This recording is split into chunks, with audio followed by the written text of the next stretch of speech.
Hello and welcome back, Eddie Radosevich. George Stoya here from the SoonerScoop.com studios. Welcome back to the SoonerScoop.com YouTube channel. Josh McCuistion back in Houston HQ. Big day for the Astros down at the Juice Box today. Yeah, guys, the most exciting news I saw is this drink that they have put out for $35 a pop that I am absolutely sad that I do not get to partake in. But, I got to actually stay here and do work. It actually sounds like quite the deal for $35.89. You can get the electric, what is it, Haterade drink or whatever that they have down there? I'm not saying I advocate the name, but it is the electric Haterade. It's like got blue curacao, tequila, like it's all over the place. Well, I pronounced that I don't know about the Caraco this tahini morning rim. on the radio. I'd have so one of those. If that does anything for you. I didn't know it was Curacao. I pronounced Neither did I. Caraco. It was a very embarrassing moment. It does sound tasty though. And nothing better than Yeah, no, I'm with it. And again, it's the only, like, people are like, oh, it's $35. There's enough alcohol in there because I think there's some triples. There's all kinds of stuff. Like you just need one, and you're going to be fine. There's a Tuesday too. Yeah, nothing better than doing that at 1:30 in the afternoon for a wild card series opener. Houston, good luck to you with hot start Detroit Tigers. Kind of crazy. Jackson Jobe made the playoff roster for the Tigers. This is not a baseball show. It could be.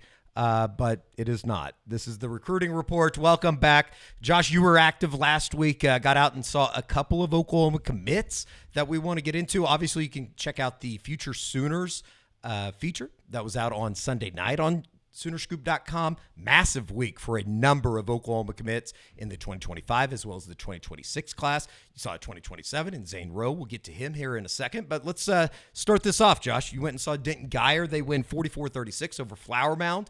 And we'll start with 2025 Oklahoma quarterback commit Kevin Sperry. Yeah, guys, it was a chance to see Kevin Sperry in a Denton Guyer uniform. Hadn't seen it before, And I thought, early in the season, anybody that was watching his numbers could see there were some struggles. But watching this game, there was a context where, I think in this one he was like 14-22 or something along those lines. I bet he had 5 bad drops. Stuff guys just get hit in the chest and making drops. And, he's got some good receivers, so it may have just been an off night. You could put it to a lot of things. But I thought his timing was pretty good. His touch, right here on some of these deep balls, was really, really nice.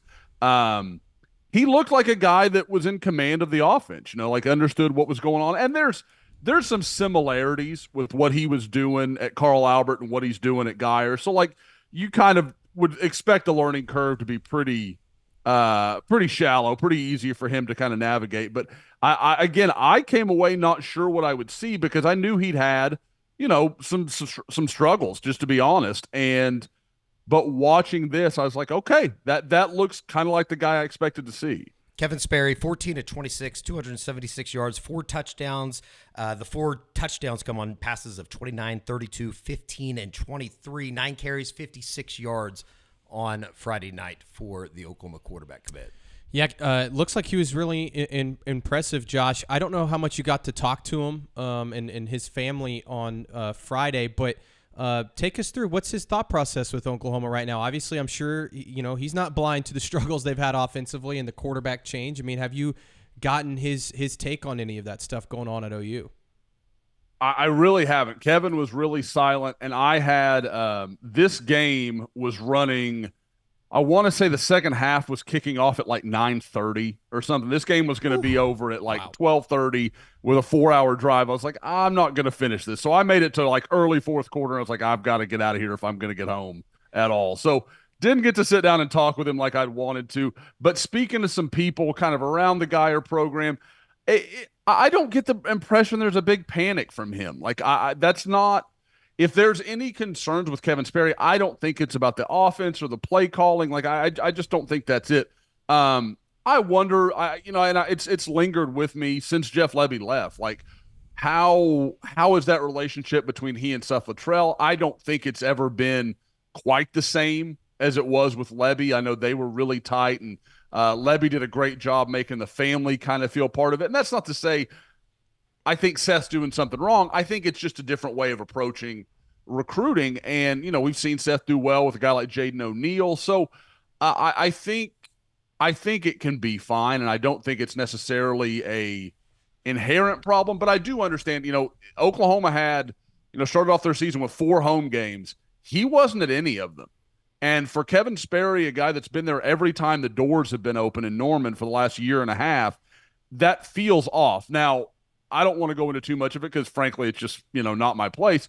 They've had some family stuff going on, just things that are beyond their control, and I think they're all kind of dealing with that. So I don't mean to be vague. It's just there are plausible reasons why he hasn't been there as frequently as people would probably expect. Might be something to keep an eye on here as the senior season moves on for Denton Guyer. You obviously saw his 2027 teammate and possibly his future teammate in Zane Row on Friday night as well. This is a guy that we had highlighted, I believe, 2 weeks ago. Off to a pretty good start for his sophomore season. Had a really good night on Friday against Flower Mound as well. 5 tackles, 4 of them solo, 2 tackles for loss. Had a sack as well as 2 passes defended. What'd you see from the 2027 commit Zane Row? Guys, when we talk about going to see defensive linemen, offensive linemen, there's always the problem of, well, who are they playing against? A large chunk of the night, he was going against 2026 offensive line offer Drew Everett from Flower Mound. So, you got to see some good on good, kind of that's Drew right there at 77. And Zane, that poor kid, this was early in the game, and you're like, they don't want to run that play ever again. Zane just lit that poor kid up. It was one of those ones where, even the home stands, it's like, oh, no.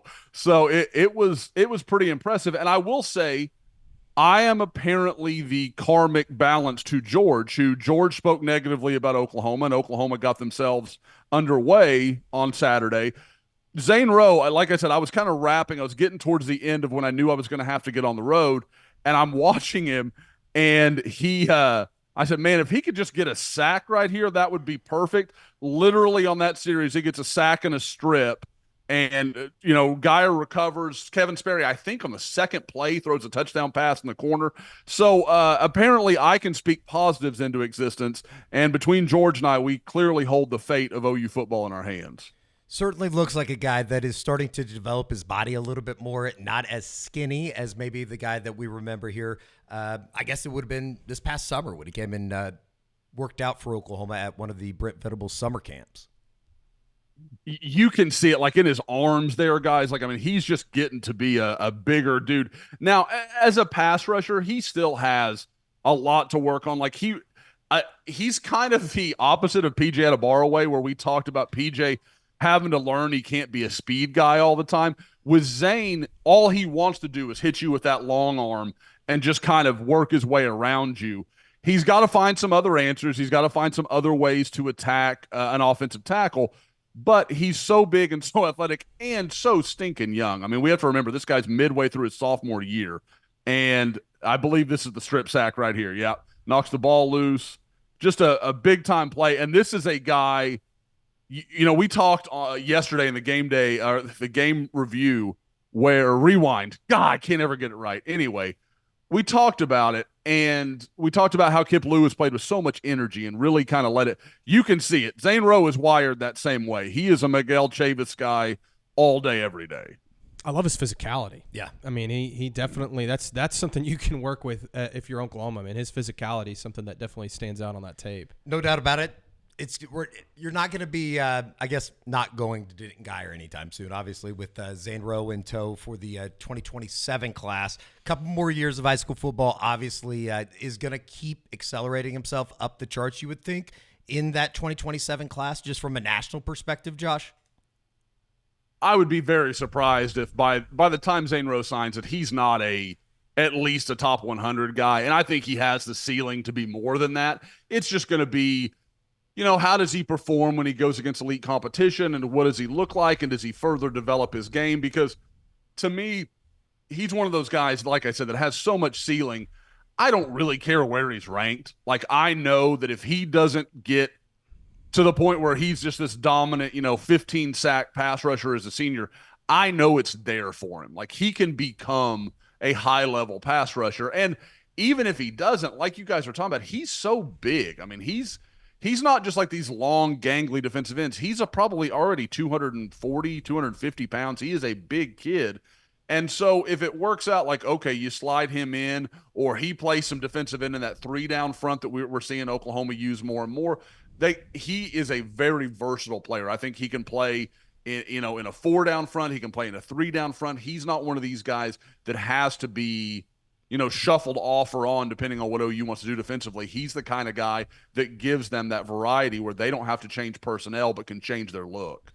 Let's move just down the street over to Norman North High School, where Scoop correspondent Andrew West caught up with Mason James, the 2026 wide receiver offer. Obviously been one of those guys that we've talked about it now, seems like for years upon years, but truly I guess it's been about a year and a half since he made his debut at one of Brent Venables' summer camps. He was in Norman, obviously, lives here. Traveled over to the game 2 weeks ago against Tennessee and then had some plans this weekend. Here is Mason James, just getting a little bit of an update on his recruitment. It was a really memorable experience for me. It was really crazy. Exactly what I expected. Tennessee had a huge fan base there, which is really fun to see what other SEC teams are bringing into Oklahoma. It was really fun to watch OU, even though it had some of the receivers down, but Coach Venables is definitely going to keep his head up going into the next game, so it's all going to be good. What's your relationship with Emmett Jones been like? It's been really good. It just gets stronger and stronger each time I see him. We keep in contact pretty well often, so it's just going to keep growing. Got anything lined up here coming up soon? I'll be at Alabama this weekend, and I plan to visit Michigan in I think about a month or so. Certainly one of those guys, Josh, that when you talk about national interest, it's going to be there for Mason James. Norman North, I think, off to a little bit of a struggle here in the early portion of the season, getting into district play, but certainly one of those guys that Emmett Jones identified early in the process. Oh, yeah, this was a guy that, under the previous staff, we might have seen Oklahoma kind of mess around in state and, wait a little while and, have to the will they or won't they conversation. With Mason James, there was never a doubt. Oklahoma offered. They made him a priority. Emmett Jones has really poured a lot of attention into him. And again, I think, and Mason and I have talked about this, he's, been very honest about he has to work a little harder to prove to schools, like Alabama, like Michigan, like Tennessee, that he really is interested, that he's not a kid from Norman that's just going to go to OU automatically. And I think that's sincere. I think he really is having a look around. He's seeing what's out there. At the same time, I think he really likes Emmett Jones. I think there's a very good relationship with Oklahoma. He knows the entire staff. Like there's a real comfort there between both parties. So I like where Oklahoma is now. At the same time, they're going to have to show some things. Obviously, we talked about this yesterday. The offense is going to have to find some things and get going. But if there's some proof of concept, I think Oklahoma is going to be just fine in this recruitment. I think it's really interesting because, he goes to the OU Tennessee game. Obviously, they have the offensive struggles that they do. Turns around and goes to the Alabama game, and you see a kid like Ryan Williams out there at 17 years old doing what he's doing for Alabama. So I'm sure it helps Josh that OU's in his backyard. But that can also be one of those things that I know that there's been guys that, grow up in Norman and grow up around Oklahoma and they just want to get out, right? They want to go somewhere different, be that different guy. But it's definitely it sounds like it's going to be an interesting recruitment to follow, Josh. Yeah. I mean, George, the last Norman, school district guy that signed with Oklahoma was Ryan Broyles at wide receiver, as a receiver. And Ryan Broyles wanted to go to Texas because of that same stuff, like wanted to see what else was out there, was interested in other schools. And that's normal, So I think people always assume like, oh, the hometown guy. Yeah, sometimes that works for you and sometimes it doesn't. So that's a really fair point. But I think, again, like we talk about Oklahoma with what they do, with the way they build relationships and the way they recruit really the entire family. I think that'll be tough to beat so long as, again, we're seeing, forward momentum offensively. It is now time to tell you about our friends over at William & Lauren, the official custom clothier of OU football. William & Lauren outfits your favorite OU players in custom suits that boost their confidence off the field to match their confidence on the field. Their perfectly tailored clothing ensures every Sooner stands out in comfort and style at prices that make luxury accessible. Visit William & Lauren in Oklahoma City or online at williamandlauren.com. That is williamandlauren.com. Dress like a champion and make your style as legendary as OU football. I didn't see the guys get off the bus this weekend, but I'm sure that they were suited out in their William and Lauren. Yeah, Grayson Holton was rocking the teal suit. Oh, again. that's right. I forgot about that. I forgot he somebody looks took great a picture in of that. it. Yeah. I think he's worn it the last couple weeks. It must be something good. He's been playing well, extremely well. Look good, play good, feel good. Make sure you check out our friends, William and Lauren, at their brick and mortar shop, or obviously, as you see behind me, online, williamandlauren.com. Need to go over there and get you a coat here. We're about to enter the fall. I have a wedding too. You have a wedding in December that I have to Interesting. go Well, to. those So I need to people get are a another little suit. disgusting getting married during Jesus's month, but that's okay. 3 days after his birthday too. Really? The December 28th. Interesting. Probably be at a bowl game that we don't want to be at. All right, that's okay. That's okay, though. Maybe they'll be in the playoffs. Maybe they'll be right in the middle of the playoffs. Yep. You said that this morning. You thought they were going to make it. All right, very good. We'll continue on now. Back to the recruiting report. Let's go Marcus Wimberly, because this young man had himself an afternoon. 78-72. His team wins over the weekend. Boxock High School there in Arkansas beats Fountain Lake 78-72. That's a real score from a real high school football game over in Arkansas. A massive game for Marcus Wimberly, though. 8 carries, 234 yards, 4 touchdowns on the ground, a 61-yarder, a 76-yarder, a 40-yarder, as well as a 21-yarder. 4 receptions, 44 yards. Also had a 26-yard touchdown through the air. And then he also did it on the defensive side of the ball, Josh. 4 tackles, 3 pass breakups on Friday night. A quite busy Friday night for Oklahoma commit Marcus Wimberly. I keep hearing OU fans ask me, like, can this guy play receiver tomorrow for Oklahoma?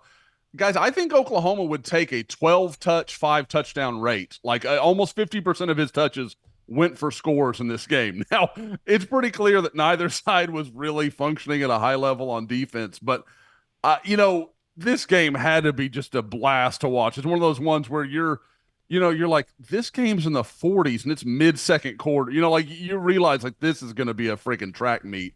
But, yeah, I mean, you watch what he's doing here. I mean, guys, something I remember talking to a coaching friend of mine years ago, and it was something that's always stuck with me, and it's something I do notice, is when you have a defensive guy and they give him the ball, not just like he plays some receiver and he's kind of a dummy guy for other stuff they want to do offensively, but like they make a priority of getting the ball in his hands. I think that's always a really good tell of where a guy is athletically, how he kind of stands out amongst his peers. And Marcus Wimberly was just unbelievable in this game. Really. And again, he's kind of one of those guys in this class that, like, every week he's putting up numbers and doing big stuff, but to put a team on your back in this way and have to score 70 to win is almost unbelievable. This kind of reminds me of when Eddie and I went and saw Michael Bogodowski last year. Yeah, sure. And of course, he didn't have this type of performance in that game, but like it was, he was doing everything, offense and defense, and the athleticism, like you said, Josh. It just is. I mean, look at this guy. They're just like, snap it, give it to him, let him go. I mean, that's pretty. That's what you want to pretty see, though. unbelievable. Yeah. It's always a good thing when you go out and you find him early in warmups. It's like, oh, there he is. That's the guy I want to go see, or I'm here to see. And then he does a little bit of everything.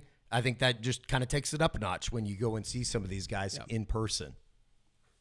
Yeah, I mean, because, guys, we all know, I mean, the vast majority of these guys, week in and week out, are not playing players of their caliber. Now, Sure. I mean, there are areas of the country that are different, but in general terms, that's not there's a reason, you're going to Oklahoma because you're different than your peers, or, to Arkansas or to Texas, any of these major programs. Like, you're a really, really good high school football player if you're going to these kind of places.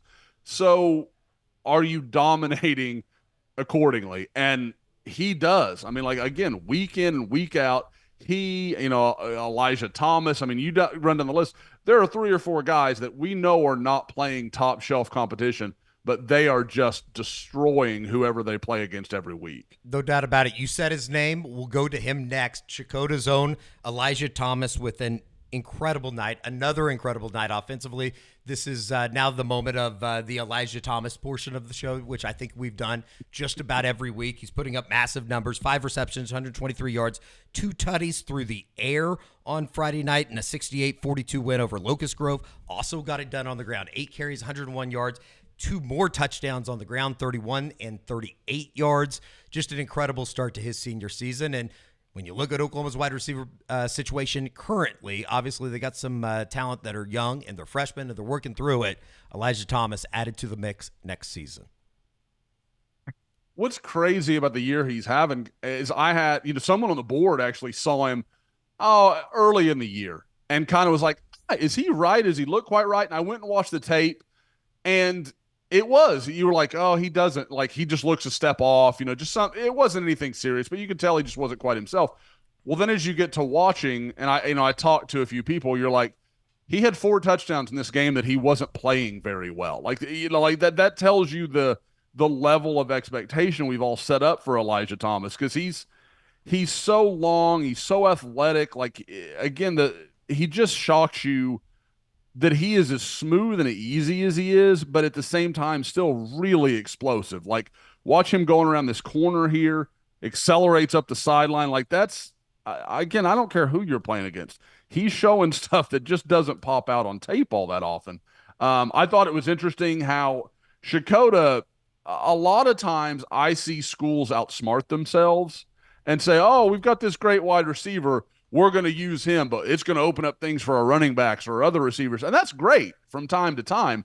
But Shakota's like, we're going to play him at quarterback. We're going to play him at running back. We're going to play him at wide receiver. We're not going to make it easy for the defense to just say, hey, we're just going to let this guy get his few touches and he'll beat us for whatever he does. But if we can stop the other 10, we're going to win this game. So, again, I think a nice job by Shakota realizing, hey, you've got a special talent. Use him as much as you can. Josh, he's ranked the #1 player in the state this year, right? In this class?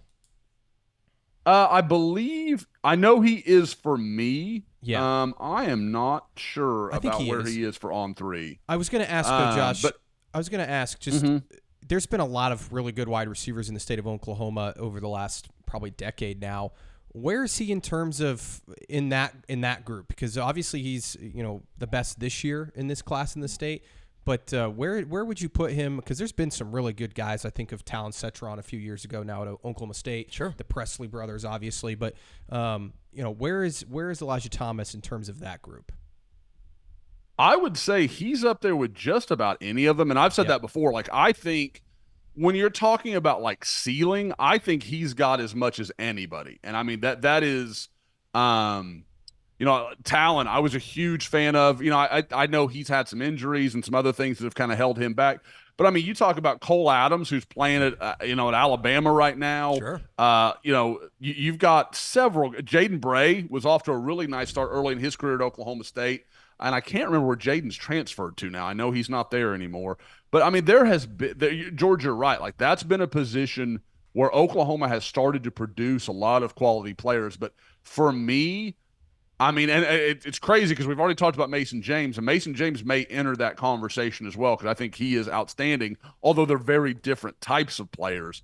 I would say Elijah, for me, is the best that I can remember probably since it's at least Jameel Owens. Like, I think you're going back a decade or more to talk about a guy that I think has that same caliber of talent. And again, Jameel as a senior, lost his quarterback. There were some changes. He fell off a little bit as a senior. Didn't have quite the senior year that everybody expected. Elijah's doing nothing of the sort. Elijah seems to be almost hitting his stride. But like Jameel, both very raw guys that are just like, wow, just the physical talent kind of overwhelms you. But at the same time, how much better they'll get once they get some really – kind of learning their craft and fine-tuning as receivers. Jaden Bray will actually be back in the Sooner State this week when he comes back with West Virginia to take on Oklahoma State. I didn't know he went there. For their first conference win. He only has 2 receptions for 88 yards. I don't know if he's working through an injury situation. Honestly, I haven't paid much attention to our friends in Morgantown. I was going to ask, when is the last time an Oklahoma-born receiver signed with OU? I mean, that was like Drake Stoops. You'd have to go back. Sure. Drake Stoops would be one. But technically didn't sign because he walked on. He's a walk-on. So, I mean, I'm trying to think who is the last guy, OK Prep's wide receiver, to sign with Oklahoma. I mean, J.J. Hester went to Missouri. Sure. Jeffrey Mead? Mm-hmm. Jeff Mead. Yeah. Ooh, it might have been. That's crazy. It's crazy to think about that. Truly. I I'm just trying to rack my 'cause, brain I mean, to see if we're forgetting anybody. Quentin Chaney was a little bit older, is what Carrie said. Jamil Owens, obviously. I don't know. You know who it is? Who? Dahu Green from Dahu Westmore. Green, Westmore. We were talking about him on the Yeah. drive back Yeah. yesterday. You covered him over at Was Arkansas State, Dahu right? the same year as Jeff Mead, or was Jeff Mead a year? A year behind. A year behind. Yeah, Mead was 14 and Green was 15. Okay. Yeah. There you go. You covered him at And Arkansas State. to be fair, George, we could go with Mead because Green was actually from California, moved in. I want to say either before his junior, I think it was before his junior year, he moved into to Oklahoma. So by the true letter of the law of your question, Jeff Mead was actually the right answer. Wow. Well, there you go. That's kind of crazy to think about. No doubt about it. Couple more to get through from the 2025 class. We took his first 3 games, but Trent Wilson continues to have a massive season in his senior season, starting off his senior season. But 3 more tackles for loss this week, also had a sack. What have you seen when you turn on the tape here for the first couple games of his senior season in Trent Wilson? Obviously, the big get on the defensive line for Oklahoma and Todd Bates. Yeah, I know with Oklahoma losing, Kamori Moore and Floyd Bucard over the last few weeks, a lot of OU fans may be concerned. Go put on the Trent Wilson tape. It'll make you feel a little better at least. This is a guy that, we talked about in the preseason, how big we thought Grayson Halton could be as a pass rusher on the inside. That's Trent Wilson's game, except I think he's a little bigger, a little longer, probably a little more violent coming out than Grayson Halton was. Like he's a guy that can shock you with his hands.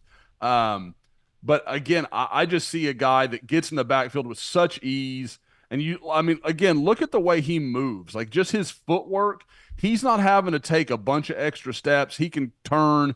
He's got good lower body flexibility. Again, there's a whole lot that you like. And I think more than anything, I notice it seems like he's very much accepted he's a defensive tackle. I think there was some ideas as a junior, like, he wants to be a strong side end or something like that. I think Trent Wilson knows exactly what he is now and knows that, there's a lot of money to be made as a guy that's a pass rusher in the middle of a defense. Josh, you mentioned Kamori Moore. I don't think we've talked to you since that decommitment happened. Mm-hmm. I guess just take us through what happened there, and is Oklahoma looking to add another defensive tackle alongside Trent Wilson? Yeah, I don't think there's any question. They're going to have to find another defensive tackle. They can't have just one in the class. And frankly, it's kind of like offensive line. Like you should never have less than 2 in a class at defensive end and defensive tackle each. Like you should have 4 in your defensive line every class at least. And I think this is a guy, with Kamori Moore, there's definitely, a loss of a body and a good program that you had some access to. But this has kind of felt like it was coming, for me, just because I always felt like they took him so early, and I always felt like it was something of a ploy to Williams-Nwaneri. Now, not that they didn't like Kamori Moore. I don't want people to get misunderstand it, but I thought Oklahoma pushed harder than they needed to earlier than they needed to. And then as time went on, I think the story just kind of changed. Well, then you had, of course, Jamar Mosey, went to Oregon for a moment. Now he's at Nebraska. Isaiah Mosey, his teammate, once was an Oklahoma lean, is now committed to Nebraska. I put in a prediction this morning for Kamori Moore to end up at Nebraska. So, again, I think it's just a deal where Oklahoma might just need to wash its hands of Lee Summit North for just a little while. It's not that I think that program did anything wrong. It's not that. It's just, man, they seem snake bit. Like everything that kind of could work against them did at various points. And, they'll survive this. I think Floyd Bucard was a much bigger loss because I thought he and Trent Wilson really complemented each other really well and would have been a nice defensive tackle class. He may end up at USC with Lincoln Riley from what I'm hearing. So we'll keep an eye on that. I think Oklahoma's still trying to pursue Floyd Bucard. I don't know how much pursuit there will be with Kamori Moore. Are there any other names you would say at defensive tackle? Any other guys? What's interesting to me is they've not made any new offers. Like there's been no new offers going out. There's been nothing in movement, which tells me they're probably doubling back, checking around on some other guys. Like I know Cole Breiler, they kind of checked around on him, the big defensive lineman from New Jersey. Well, not big, but very, very productive, very good player that's committed to Stanford. I don't think anything's going to come of that. But when you talk to some of these guys, that I guess you would say the people you would expect, the Makai Williams-Lee that took an official visit in the summer and decommitted from NC State a couple weeks ago, he's heard nothing from Oklahoma as the last time we talked. So I don't really know what the direction's going to be. I think myself and a few other guys are just kind of like, well, something's going to happen here. Like, so there's got to be some move.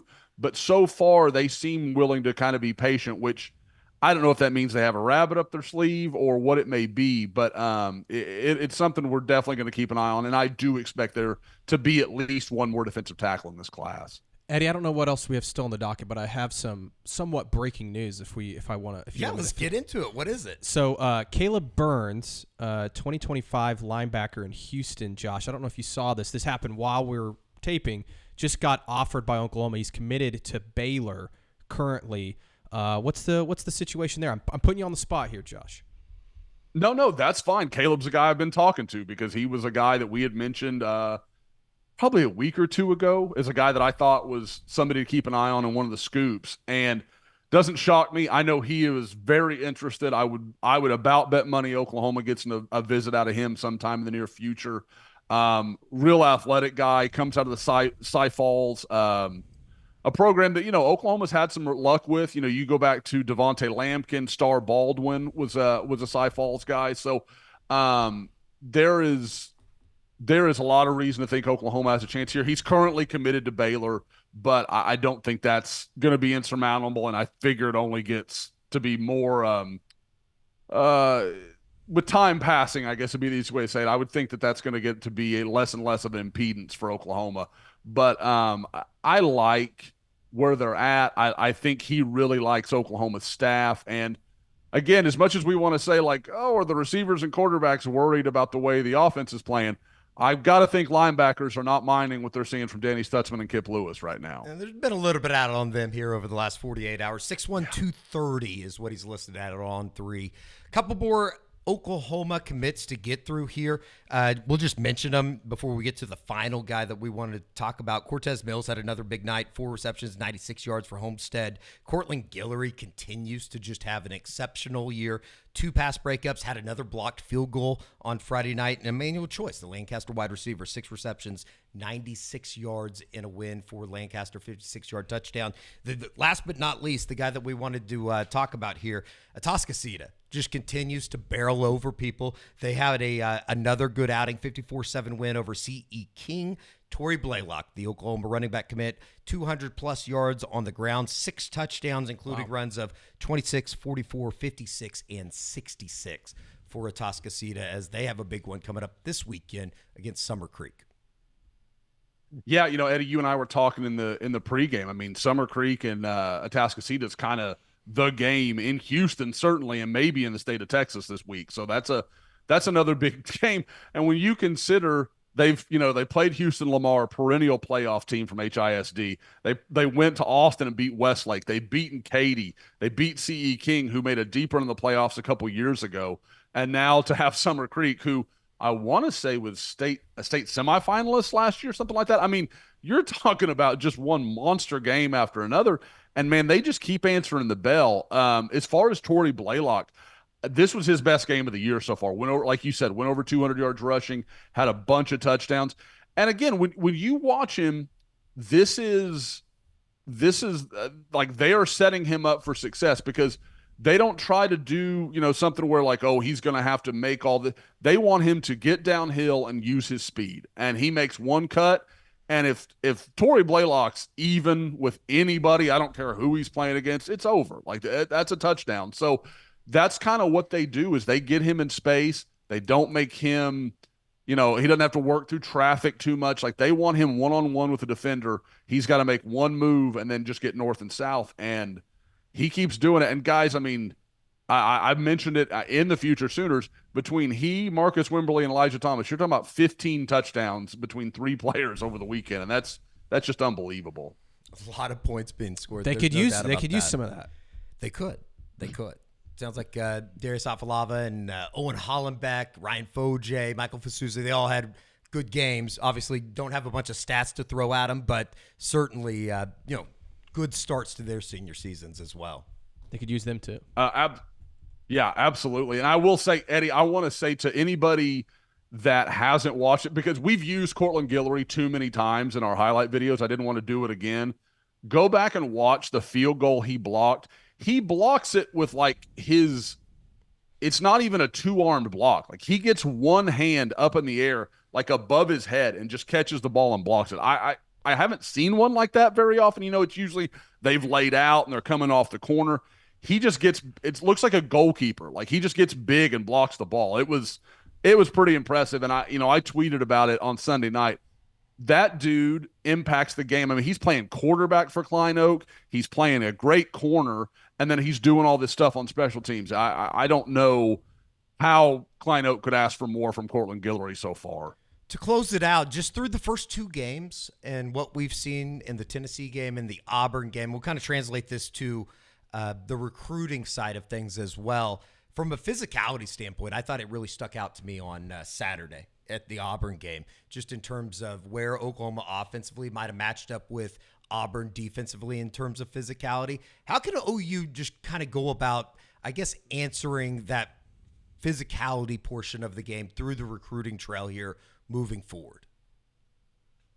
I think there is some aspect of getting back to players that we're familiar with, seeing OU recruit guys. I mean, we can remember a time when Bill Bedenbaugh, it wasn't about like, oh, this is the most athletic guy I've ever seen. Like Ben Powers, you were never like, oh my goodness, he's the most amazing athlete. But you knew if you gave him a rock on the football field to beat somebody over the head with, Ben Powers would do it. Like he Drew Samia, that crew played with violence, like at all times. And I think some of that has been lost at times. Like when I look at, the guards right now, I don't see a lot of physicality in the way they play. I don't see them coming off the ball. And I know some people, and I would kind of put that to the RPO stuff where they're not allowed to just come off the ball. They're having to, kind of withhold and then let Michael Hawkins or Jackson Arnold, whoever, do what they're going to do so that they don't mess up a pass downfield. So and I think there's some merit to that. I don't think that's all of it. But yeah, I mean, because you look at defensively, I thought Auburn was the first team that on offense was able to match Oklahoma's defensive physicality.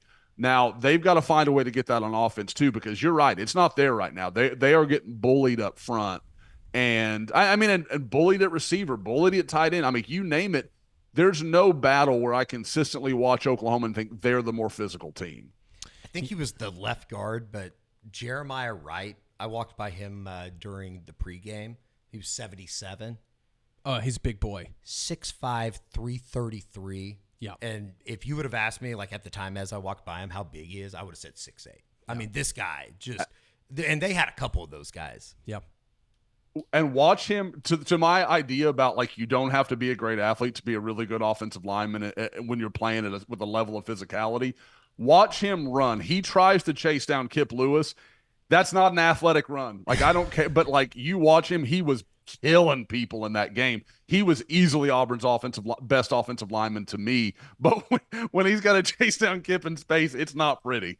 Yeah, I think for me, just watching Oklahoma, I think defensively the physicality is there for the most part. Now, I think that what we saw against Auburn is a defense that's getting a little worn down. Sure. Right? Especially bye week. Thank God. The interior defensive line has been really good all year. This was the first game that it felt like some of those guys were getting pushed back. And again, I think that's a result of they're only playing 4 guys now on the interior. So they need to keep building that depth there. You love what you're seeing from a young guy like Jaden Jackson. I think we might see some more David Stone just because they need to get a little deeper rotation there.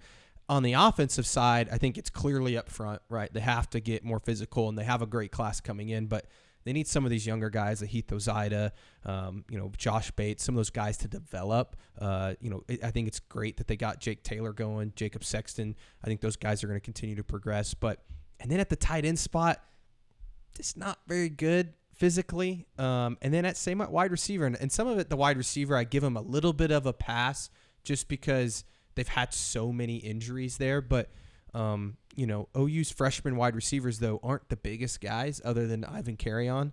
And so I think that you want to see those guys definitely this offseason will be big ones for them in their development. Zion Kearney's a little bit bigger body than Yeah. people probably give him And credit for. I think he needs to play more, to be honest. I know this isn't Sure. the game day rewind or whatever, and we'll get into all this stuff, I'm sure, on the podcast. But when he's out there, he's pretty physical. Like, he's blocking down the field. He's, making things happen. So I wonder if we see more of him. And that's nothing against Zion Reagans, but when you're Zion Reagans and you're, 5'10", 160, like, it's going to be really hard blocking some of these, 6'2", 200-pound corners. Like, No that's doubt. going to happen. It's So, only going to get tougher here over the next couple weeks. Yep. Starting with the Cotton Bowl next Saturday. OU obviously on a bye week. We will be back for the unofficial 40 on Wednesday, which you can check out if you're not listening on a podcast platform. You can see right here on the SoonerScoop.com YouTube channel, and that's when we will talk to you next. That is going to do it for this week's recruiting report. Thank you to Josh. Thank you to George.